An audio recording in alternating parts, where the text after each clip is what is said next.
મિત્રો, મારી channel new Gujarati ફાસ્ટમાં તમારું સ્વાગત છે। તો મિત્રો, આજે આપણે વાત કરીશું રાણક દેવીના ઇતિહાસ વિશે।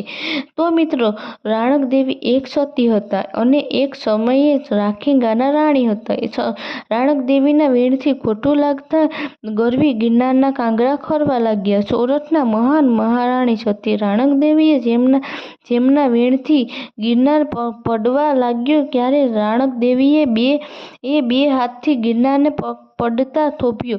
આ હાથના થાપા આજે પણ ગિરનારમાં જોવા મળે છે। તો મિત્રો, લોકોના મુજબ કહેવાય છે કે જૂનાગઢના મેજવડી ગામમાં કુંભારના ત્યાં ઉછરેલ રાણક દેવીની સુંદરતાને ખ્યાતિ ક્યારે જયશ્રી સુધી પહોંચી ત્યારે રાજા જયશ્રી રાણક દેવીને લગ્ન કરવાનો નિર્ણય કર્યો હતો।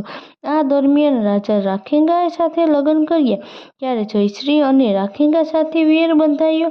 રાણક દેવીએ પામવા માટે જયશ્રી રાખીંગા ભત્રીજાની મદદથી જયશ્રીએ જૂનાગઢ પર હુમલો કરાવ્યો અને રાખીંગા તેમના પુત્રોને મોતને ઘાટે ઉતાર્યા। ત્યારે ઉપરકોટ પર કબજો કર્યો। રાણક દેવીને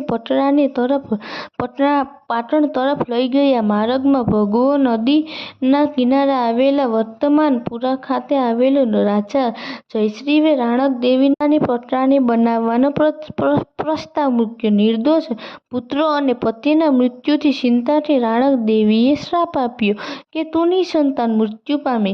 ત્યારે પછી સિદ્ધરાજ જૂનાગઢ પાટણ રાણક દેવીને બળજબરીથી લઈ ન જઈ શક્યો નહીં। પછી વઢવાણમાં જોગોના પાદરમાં રાણક દેવીએ અગ્નિના જ્વાળામાં બલિદાન આપ્યું અને સિદ્ધરાજને કહ્યું કે મને પામવાની લાલચ હોય તો આવ સળગતી ચિતામાં મારી સાથે ભસ્મભૂત થઈ જા। કદાચ આવતા જન્મે તું મને મેળવી શકે।